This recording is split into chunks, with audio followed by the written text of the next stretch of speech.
Hello there, I'm Willie Campbell and you're listening to The Good Stuff in Between. If I could only read your mind with superhuman power, life would be a breeze sometimes. The good stuff's in between the lines, my thoughts and my feelings still tell 1,000 lies. But now you're taking away my sorrow, you're taking away my fear. We're not promised tomorrow, so let me hold you close, my dear. Nothing's gonna bring me down, no thinking about the past while we're building for tomorrow. Nothing's gonna bring me down.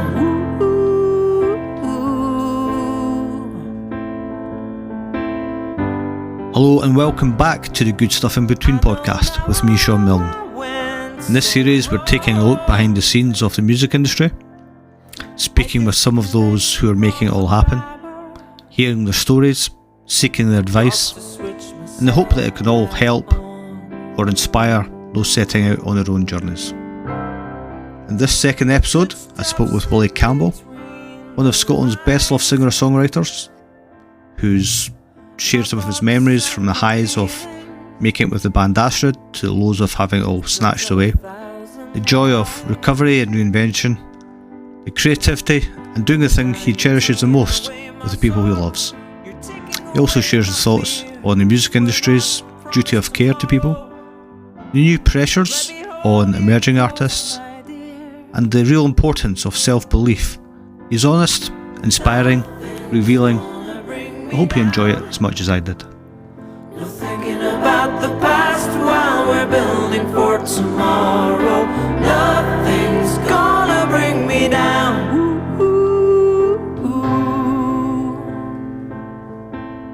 Musician, songwriter, mentor. Meeting today straight from Help Celt, where you performed yourself and with the Tumbling Souls, on stage at Atlanta. Opening the festival itself, been doing hours of rehearsal. The festival club, you've been running around ragged, I'm sure, all through Stornoway this weekend. Where do you get the energy?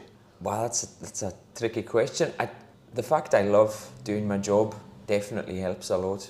It really does. It's not like I'm dragging myself to a job that I don't want to do. I mean, we had a 10-hour rehearsal on Friday, and I came out of it cross-eyed, but I was really looking forward to the next one the next morning. So it's a genuine love for the thing that you do that probably pushes you on sometimes, I think. So for folk who haven't been lucky enough to be here, that rehearsal was for a special show, which usually happens beforehand in different guises at the Heb Celt Festival in Atlanta specifically. This was Shore to Shore, is that right? Yeah, Shore to Shore is like a Between Islands project, which was the brainchild of Alex MacDonald, who is the booker in Atlanta. She had an idea to just pull people from different genres together, from Orkney and Shetland and Lewis, and some of the Southern Isles as well. People have contributed, and the first project was songwriting. It was myself, Chris Drever and Arthur Nicholson. So we wrote a pile of songs, and then the second one was fiddle tunes, and this one was specifically about country music. So one of my greatest loves, so I was delighted to be involved. We wrote some new songs and played some classics and some spirituals, which always go down well quite here. So I'm really interested in the process of that and how you get together and figure out what you are going to do. But you mentioned country music there as well. You went to Nashville some time ago. I did, yeah. I had a publishing deal with a company in Nashville called Big Loud Shirt. It was run by this guy called Craig Wiseman. So I had an opportunity to go there and write with other country musicians and writers, and got that sort of very intense writing room experience where people clock in at 9 o'clock, have 2 or 3 co-writes a day. So they write 2 or 3 songs a day, and then you leave, and it's like a factory. So I got a wee taste of that life out there So I really enjoyed it. It's probably the equivalent of somebody moving to Hollywood and thinking they're going to make it as an actor, though it's pretty kind of demanding and competitive, but very interesting. Has that kind of music always been a passion for you? I think in a way it has. When I was a kid, I would hear things like Jim Reeves, and I would hear sort of Hank Williams here and there, but it wasn't until I got older and got into songwriting that I really appreciated just how good it was. You know, I kind of thought they were kind of catchy pop songs that you would hear on your dad's 60s compilation, but later on I really appreciated how much depth there was to it and the craft as well. So I've maybe got a bit of a naive view of sort of songwriting. I would imagine get hit with some kind of creative urge and you have to wait for the moment. But you're saying it's like a workshop and you're in there, it's just intense, working your way through it. Yeah, I think it is. For professional songwriters, that's the way they clock in and they clock out, and it doesn't mean they don't love what they're doing, but it's verging on mechanical a lot of the time, but you can still feel inspired while that process of work is happening. So it's not a dead thing, but you have to bring it alive. You can't just sit there and wait for inspiration to strike, you know. And that's a proper skill in itself, being able to, come up with something, conjure up the words, conjure up the music itself. What benefit would you say is somewhere like doing in Nashville or another? You did stuff with Finn and Napier as well, I think, quite recently. How does that help individual artists? Is it you challenging each other? Is it you're inspiring each other? I think it's something that I probably wouldn't have been ready for 10 years before I went to Nashville, because you have to know when you're co-writing when not to say anything, because a lot of the time writers will have really strong ideas straight away and you'll be like, what about this, and it's good just to hold that back. And I think that's something that comes with maturing and appreciating somebody else's idea. And it's like putting a jigsaw together sometimes. You can sort of see it, all happening, and it's pretty amazing, because somebody will take something to a song that I would never have dreamt of, and it works the other way around, so you can come out with a really amazing result. In terms of this latest project, is that the kind of thing you're able to draw on that experience now, having gone through it a couple of times and working with other really strong artists too? You didn't have a lot of time to pull this together, let's face it, in terms of taking it from the early stages to the rehearsals to on the night. Well, it all definitely helps, and everybody in that group was a little bit older and very well experienced with this whole, these gigs. It happens sometimes if you do Celtic Connections or there's like a commission and it all builds up to one show. It's like an incredible amount of work, and then it's over after one gig. So everybody that was on the stage had that experience before, so it all really helped. And it is sometimes a question of just holding back, because there was 4 people that could lead songs on the stage. So it's just like, okay, this is where I shut my gob and let somebody else take the lead, you know what I mean? Sometimes I suppose it's putting your ego to one side as well and letting somebody else have the limelight, you know. So, but I love that. I love harmonising with people too. So it was fun. The whole night was brilliant. What does it feel like when it comes together and you see the reaction from folk like you had? There was a couple of moments that were really special. Actually, there was I hadn't sung with my cousin Duncan for 5 years, I don't think, and we did a couple of bluegrass songs, spirituals, and we had Jenny Kennedy singing her third harmony, and it was just like, it's brilliant. My cousin has such a great voice, and we have that family harmony that's very unique to people that are related. I think sometimes I don't know if it's just something in your biology or something. It just clicks really well in a very unique way. So yeah, it was a great night. You talked there about experience, and the time being right for you to do those kind of sessions. For folk who are maybe at the earlier stages of their career, who've maybe got a few tunes under their belt, who are starting to emerge, maybe even won some awards, trying to find their feet with bands or just their place in the whole music industry. What kind of tips would you give them? I mean, what should they focus on? Or more importantly, perhaps, what should they not worry about? Well, I think it's really easy to fall into the trap of writing something that you think is going to be popular, whereas what we're all meant to be doing is trying to be unique and be ourselves, because in the end that's what appeals to people. If you're consistently just doing what it is you're meant to be doing, you pull people along eventually, I think. I mean, I've definitely fallen into the trap, probably from being in Nashville, of writing songs that are, you know, chorus driven, whereas I should maybe be trying to tell a story. And I find myself falling into that trap, but I think the advice would be just, it sounds so trite and kind of cliched, but just be yourself, but be consistent and write as much as possible. And if you're a singer, perform as much as possible, because it absolutely, all the small gigs feed into the big opportunities, because you know how to handle yourself once you're on a bigger stage. One of the reasons this podcast even exists is an exchange we'd had on Facebook, probably this time last year, I guess.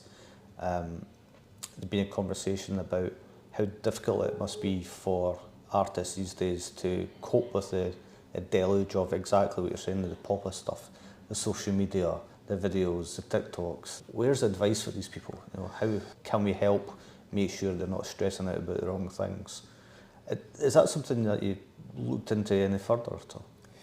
Well, I think it's something that everyone struggles with now, because I was fortunate to have an opportunity when I was in my late teens into my early 20s of having a very traditional record deal where you were given an advance and you just had to be a musician and you had to just write songs and tour, and that's all you had to do. We'll take care of the rest. The van will meet you here and the hotels are booked. And now people that are starting out have to be tour managers. You've got to be a genius on social media. You've got to know how to upload your stuff to Spotify. You've got to post on TikTok 3 times a week or whatever the advice is just now. So it's absolutely bewildering. I take my hat off to people that are starting out, because I think a way for me, I sort of found a new audience over lockdown. Weirdly, I think there was these online gigs that people really connected with, and I found a new audience, and a lot of them were older. They were like 50 and up. But I think if you find one social media platform that it feels like you're connecting with, put more energy there in a way. I mean, I'm still learning all of this stuff myself. I'm a full-time musician, but it's not always straightforward. So I think consistency and just not letting yourself get too bogged down in the social media side, and keeping all your focus, as much focus as possible, on the creative side, because I mean that's really what it's all about. I mean, if you're not making a living, you still have to be getting joy from it in some way, because if I wasn't loving what I was doing, I'd have stopped. Because there's better paying jobs you could do, that's for sure. So when it was simpler, then, when Astrid first happened, can you take us back to how that all occurred? I mean, it was school friends, is that right? Yeah, it was me and Charlie Clark. Really, we were best pals since we were 11. We were kind of geeks actually. We loved comics and films, and we were slightly in our own little unit, in our own wee world, and I left home really young. I left Lewis at 15, and Charlie followed like a year after, and it was sort of inevitable we were going to be in a band. And once we started playing guitars and put some focus into it, we found we sang really well together, and we had a couple of years of traipsing down to London for A&R gigs, and then labels coming to see us in Glasgow, and eventually we signed a deal. And we had a great run of it. We joined a band called Reindeer Section, and they did quite well. So Gary Lightbody. I was Gary Lightbody. I was Snow Patrol and Astrid, really, and bolt-ons from bands that were more famous than us at the time, to sort of pull in a crowd. Really, I guess is the truth of it. But I mean, in all honesty, I wasn't mature enough to make the best of that situation. I just wasn't. I really resented people telling me that all happened too young, because I knew we worked really hard. We were on the dole, and we were getting our way down to London and playing these tiny wee pubs for labels and stuff. But it did happen too young, actually. I think with hindsight, I would have handled that whole experience very, very differently, but you live and learn. How did you make it happen? You know, because there must be loads of young folk out there, you know, trying to make their way, trying to get that deal that you got, you know, trying to make those connections, perhaps in different ways. But what happened for you? How did you meet the right people or land lucky? Well, it happened in a strange way because I was in a band before Astrid called Kite Monster, and Kite Monster did one single on the label that signed Astrid. So there was a connection between me and this label that signed Astrid. So sometimes it's the project that you think is dead that's maybe started something off for you. So it's easy to sort of join the dots in a way to the people that I was making music with before. When that happens for you, when you get the deal, however it occurs, you must be on cloud nine. You must be like, we've made it. There was a few moments like that actually. It was gradual in a way though, because our label had been investing a little bit in us. They had a connection to Edwyn Collins who really loved us.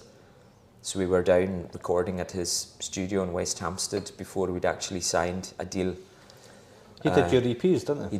He did our EPs and he did our album, our first album too. So there was already signs that we were as good as signed to the label, but the actual moment where it was very old school, you know, putting your signature on a bunch of papers. That was a kind of pretty special moment actually. I remember, I think I was 19 at the time. And did you spend the money before you got it in your head? no, let's be honest, I did not handle the situation that well, but one clever thing our management did was they drip fed us the advance, because I know a lot of bands around that period, they were given like 20 grand in their bank accounts and they went and bought a car, and then they were like completely skint unless something went really, really well for them. So that was one good thing about our management. We got paid 125 quid a week just to kind of keep the wolf from the door. And if there was PRS, they gave us a wee chunk of that as like a bonus. But they were very smart in how they gave us the money. So it avoided any total financial disasters. So when that happened for you, you said, you know, you might have been just a bit young to fully cope with it in the way you might have liked. With today's generation, there's a different kind of pressure. Is there a duty of care on the industry to make sure folk are supported? Is it just down to individuals? Is there a lesson for people to take from all artists in terms of learning to cope in their own ways? I think there is a duty of care actually if people end up on a big label that, you know, they're looked after, because the moment when that safety net is taken away from you is traumatic. Unless something's gone really well in your career and you're one of the lucky ones that get sort of a 5-year spell or 4-year spell where you're making a lot of money and you can pay for your house, you know, that happens, it does happen. But for a lot of people that are in that situation, they have a good run and then the label back then would come to you and say, really sorry, we've invested all that we can and, you know, we can't really put any more money into your bank accounts. Astrid, we're fortunate we had some adverts that paid money, so we got an extra year of wages. But the day came where that was done, and that's a horrible situation, because a lot of the time people are back with their parents and they've had this environment where, you know, you're not living in luxury, but pretty much you're being looked after. It's like, go there, be there, everything's taken care of. Here's 20 quid or a tenner a day for food while you're away, and you know, we'll take care of everything. And then that's kind of gone. I found that a real shock to the system, because you're effectively like unemployed and your entire focus has been being in a band with your best pals, and then you're all kind of on the dole again. Just sort of lost that sense of abandonment almost. Yeah, it was a real kind of shock to the system, and a real boot to your ego as well, and your pride, because you're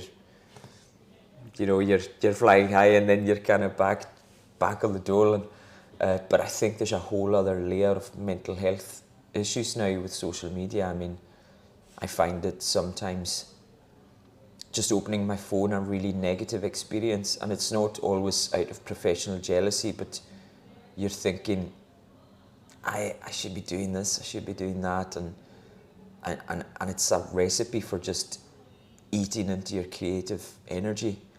And I think that's a real issue for young artists now, because you have to be engaging in social media, and it's not for everyone. That's a simple truth. Some people don't have the mental, they're not robust enough in a mental health sense to cope with all of that. So I think it's really challenging for young bands and young artists. I wonder if the industry needs to look at that specifically and say, actually, don't you worry about that. We've got people to do that. We've got people who understand algorithms. We've got people who can work with you to create the content that will help market you, will promote you, which is essentially what it is. But it almost seems like you're trying to do it on the cheap. Yeah, I think you're absolutely right, and I think once people are at a point where they can develop a team and there's already money being made, that means it's worth your while getting involved with an artist and supporting them. They're quite far down the line already. It's the guys that are filling out, even if you're filling out a 200 cap venue, which maybe doesn't sound like much, but if you're doing that consistently in towns around the country, you're doing well in my book, but you're maybe still not at the point where you've got somebody that's going to manage your socials for you, or kind of, you're still going to be on a very much a DIY level, whereas 20 years ago, if you were at that level, you would have had a label taking care of you and doing your press and stuff. I also wonder if it kind of skews the industry as well a bit, because it's great for some people who are discovered by social media or who are taken on because they've got a following already, because they've been cute about it, clever about it. But equally, I wonder if there's many talented artists have lost out because they just happen to be really good at what they do, but they don't work that side of things. I think that's one of the, I sound like a bit of an old fart, but I think that's one of the tragedies of the modern music industry, is that there is no such thing as a recording artist that doesn't have to tour anymore, or maybe it's somebody shy that is a creative genius and they're being lost. There's no way these people aren't being lost, whereas before there was an opportunity for them to record and thanks very much, I don't want to talk to anyone, I don't want to tour, I'm just going to make music. And there were people like that who labels would invest in, and I think that's a real loss. I think there's a whole layer of people that are just not making music because it's too hard to make a living. It'd be very easy for people in that situation to walk away, or who've done something and just give up, say, I haven't a chance. You didn't do that. After the Astrid experience, you continued. You've reinvented yourself many times. You've got Tumbling Souls now. You had the open day rotation as well. You perform, you teach, you participate. There must be something deep within inside you, in the same way there are in other artists. Is it a love for music? Is it you just view it as your job? How do you square that into making it, a lifelong career? It's difficult to pin down, but there's a drive within some people, and it doesn't really matter what happens. You want to keep doing it anyway, because I would feel completely lost if I didn't have songwriting and I didn't have music. It's therapeutic for me. I love performing. In some ways I can be a bit shy, but in other ways I'm a really awful show-off, and I get to kind of express that. Is it you? Is it you on stage? Is it you the person, or is it some kind of character? More and more, I'd say it's just me, and I think I've become more and more relaxed as the years have gone by. I think I maybe went through a period of not saying very much on stage with Astrid and just kind of getting on with the songs, and now I'm more kind of, what have I got to lose? I'm in my mid-40s, you know what I mean? There isn't anything to lose anymore, so just let your guard down and perform to the best of your ability and let people see who you are when you're performing. When you're on stage with Tumbling Souls the other day, you talked about that bit stepping back, and it was almost like you were all itching to sing, to play, to really enjoy yourselves. It looked like you're enjoying yourselves as a collective, as a group. Is it fun? It's at Tumbling Souls is the most fun I've ever had in a band, I'd say, because there are so many it's not like it's focused all on me.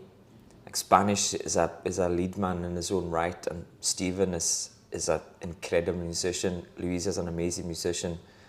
Dave's the best drummer of the island. Kearney's a great singer on bass. So, and we spark off each other. If Spanish sees me reacting a certain way, he'll react in another way, and it's a great band to be in, and it's a very natural chemistry, and there's a lovely energy in that band that I'd like to kind of keep a hold of that. How did that happen? How did it come together? It just through me going down the rabbit hole with country music, and I needed to find people to play these songs, and the guys in Open Day weren't particularly into country music, to be honest, so I needed to find some people to play these songs with. It sort of started with a song called Dance a Little Better, which was almost like a Cajun song, just very simple chord changes, but so it just needed new blood for these songs, and that's kind of how it came about. And you've got new stuff out as well? Yeah, we've got we had a single come out at the end of June, and we've got another 3 lined up. We're kind of debating whether to gather it into an EP or make this the core of the next album, but we're going to be putting singles out consistently because that's the modern way now. So, and is this going to be a project that you do for fun, creativity, part of living, or are you going to take it somewhere? Well, I mean, I try not to think of it in terms of, is it going to go somewhere, is it something that's going to be able to pay my bills, because you don't want to weigh something down with that pressure, I wouldn't say, but it's certainly the project I feel like I want to put all my energy into because of that chemistry and because of that joy that we all get performing together. The island itself is really blessed with so many great talents, from all different kinds of genres. But you've also got some great studios here as well to work with. Does that help, do you think, that sort of creative process, the fact that everything's here, or do you still feel people are forced to travel? Well, I certainly feel like it's helping, because definitely I would have travelled to Glasgow. In fact, before lockdown came, Tumbling Souls had studio time booked in Glasgow, and we didn't need to pick that up again because the quality of the studios up here is so high. Keith's has always been great. Keith's new residential place is phenomenal, but Black Bay had been well established for a few years, and I mean, it's world class, it really is. So there isn't really that need that there was previously to go down to Glasgow, because X Studio had really good Neumanns or great compressors or whatever like that. A lot of the time you're paying for someone's experience. Somebody like Pete, who spent 20 years of his life behind a mixing desk, is going to do a much better job than me with a laptop that has Logic Pro on it. You know what I mean? You're paying for their ears a lot of the time, and Keith as well. It's great to have these people functioning professionally on the island. Well, I seem to recall last time I spoke to you, you've been doing a lot of stuff during lockdown, and you've been learning new skills. I had to force myself into it. Yeah, it was a real experience, and I love that. I love that I can demo up to a certain standard, and I'm getting more comfortable doing the odd mix for somebody as well. Had some opportunities to write music for catalogue albums. I wrote some Christmas songs for a Sky catalogue album, which I really love doing. So things like that I'm fine with, but when it comes to miking up a drum kit, it's get a professional in, definitely. Can you remember the first time you went to a recording studio? I can, yeah. It was a studio in Maryhill called Monitor, and Kite Monster were recording our first demos that we were putting on cassettes to give to labels. And I spent cassettes, man. Yeah, there was a place in Glasgow, and you walked in, a duplication place, and it was just walls, and I mean literally walls of cassette recorders just running off the same copies. But yeah, my first experience in the studio was kind of, I think we were about 5 hours listening to the drum kit. That's the way it was back in the day. It's like just spending hours listening to a snare and a kick, and just, oh man alive. Well, was it intimidating when you went in, or were you just like full of swagger? No, I wasn't full of swagger. I mean, I was probably a bit gobby. I mean, I think it was 16 or 17 when we did that first recording, and was probably just talking rubbish like most teenagers do, but I think when it came to recording my vocals, I was like, wow, this is weird, you know, a set of earphones, and you're isolated and you're in a booth, and that was my first experience of that. So, and I didn't sing very well because I didn't really know how to sing, really, and I think my vocals were really weak. I imagine it would freak you out a little bit as well, being, as you say, isolated with cans on and just thinking, this isn't how I normally do it. Totally different experience, really, really strange. I think when I listened back to these first recordings, I was kind of afraid to use my voice properly. They're kind of quite mumbly and low key, and I guess it maybe fitted with the music of the band. But if I'd known how to sing, I probably would have sung them better. But it's interesting going back to them. So from Willie Campbell then to Willie Campbell now, what's been the greatest change in you, do you think, so musically? Musically, it just sort of developed. I think melodically, my songs back when I first started writing were really limited. I didn't really appreciate. I mean, it sounds crazy to say it, but I didn't really appreciate how important the melody was in a song. And once I cracked that a little bit, it sort of took me off in a different direction, and sometimes I have to pull myself back from that in a way, because the words are still really important, but melody has always seemed like the key to me, the thing that grabs people's attention first and foremost. You can use a melody as a vehicle to sort of paint the words on top of it, and I just have a different appreciation of structure as well, and simplicity. I think maybe when I was younger I made songs too complicated with lots and lots of chord changes, whereas the older I've got, I've sort of appreciated that limited movement is sometimes really effective. Just stay on the one chord, say what you have to say with as little movement as possible, and it can be really effective. But also doesn't distract from the imagery of the lyrics, which have always been, I find listening to is very vivid. I feel like I can see a picture, at least my interpretation of what it could be. Song titles, album titles, the words themselves are storytelling, essentially. Yeah. Is that really important to you? Well, yeah, it is. It's important to feel like people can engage with them easily.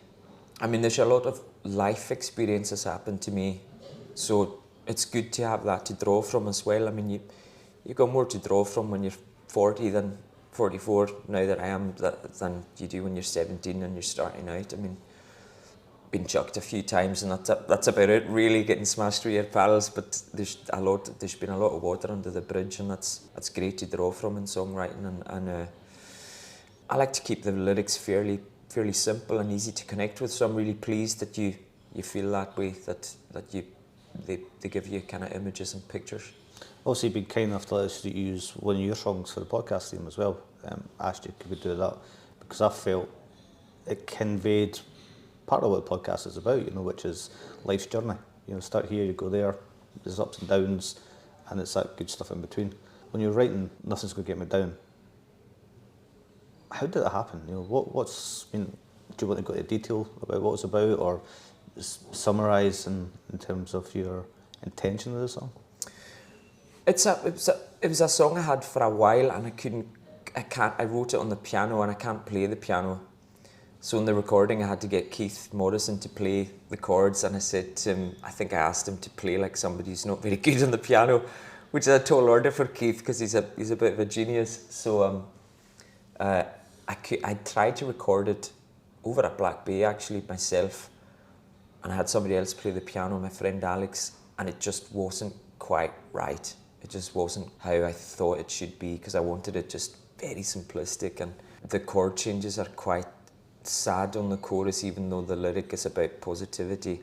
But I think it was just kind of, I occasionally get that right, where I sort of condense things that are going on in my life into like a little chorus, and I think that was one of them that I got right, because it was sort of about relationships and making the best of day-to-day life, even though the things that you're striving for aren't quite happening for you. I mean, that's the case for a lot of musicians, but it's appreciating your day-to-day life, and you you can miss that great stuff that happens in moments and hours with your family or your children or your partner when you're reaching for something big, you know, and it was a kind of message to myself to kind of pull yourself back and be present in your life, you know. I guess that's the joy of music as well, that it reminds you of good times or bad times, of where you are, where you've been. As you work for the rest of the year, do you think it's been a good year so far? It's been a pretty amazing year for me, actually. Yeah, last year was incredible. There was bits of work that came in that I probably wouldn't have been capable of doing, to tell you the truth, before lockdown. But since I was given a wee jab to hone my recording skills and writing with other people and being able to teach a little bit in workshops, it's been a fantastic year. Some work came in this year that was a result of not making a hash of things a year before, so... Always a winner. Always a winner, yes. So I've been having a great year so far, yeah. And am I right saying you did something to do with films before? Was it Dark Skies, maybe?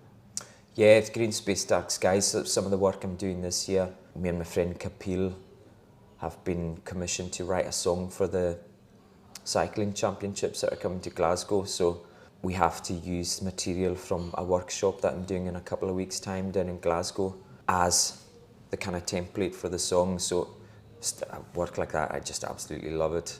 And anytime I get an opportunity like that, I make the best of it. What was the music of your youth, and do you still go back to that? I do go back to it. REM were the first band that I was completely, I was obsessed with them. I got up in the morning and put them on and listened to them for as long as possible. I still go back to REM. I was really into a band called Sugar, Bob Mould. Copper Blue? Copper Blue, just one of my favourite albums ever. I still go back there and it still sounds incredible to me. And Husker Du, I still go back a wee bit there. And Neil Young, I was always huge on Neil Young as a kid, and he's still one of my favourites, so yeah. Have any of your songs been like an homage to Neil Young? Oh, definitely in Kite Monster there was probably wholesale rip-offs, to be honest with you, but yeah, I'm sure there is, actually. Okay, I'm going to run for it very soon, so I'm going to ask you some quick questions if I can. Exclusive album launch or festival? Festival. Favourite food and rider? Pepperoni pizza with chilies on it and garlic and herb dip. Favourite rider, 4 cans of Red Bull and bananas and water. The last song or podcast you listened to before meeting me? The Race Is On by George Jones. If you could collaborate with anyone on the project, alive or dead, who would it be? Neil Fillon from Crowded House. Maybe some co-writes, Neil, if you're up for it. Restaurant, cinema, or lazy Sunday brunch? Cinema. Last film you saw? Oh, I can't remember the name of it. It was a really ropey docudrama about Lance Armstrong on Netflix. But yeah, that was the last film I watched. Digital addict to like phones and gadgets, or can you switch off? Digital addict, I'm afraid. Yeah, it was a sad truth. What does life look like after this for you? Probably the same with more headspace, actually. But I'd still be playing a guitar. And one artist everyone should be listening to right now? Hank Williams. And from where you started to where we are now, what was the good bits in between?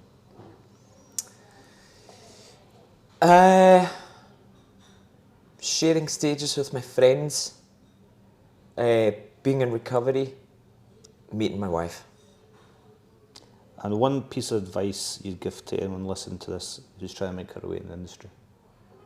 Be yourself. Don't fall into the trap of professional jealousy and just relax. It'll all come good. Willie Campbell, thank you very much. You're welcome. I know now how I went so wrong. I disconnected from the power, forgot to switch myself back on. The good good stuff's in between. This was a Good Stuff In Between podcast with me, Shaun Milne. Huge thanks to Willie Campbell for taking time out from what's been a hectic schedule and going into such great detail about both his personal journey and for sharing such brilliant advice that may be of use to others. Willie, of course, is also responsible for the show's theme music, Nothing's Going to Bring Me Down. You can find out more about his creativity at williecampbell.co.uk. In the meantime, you can follow us on Instagram or in LinkedIn. Just follow at Good Stuff In Between. And do drop us a line if you'd like to get involved. The podcast is written, edited and produced by myself at Scoop Media Associates. Thanks for listening, and watch out for the next episode dropping soon, wherever you get your podcasts.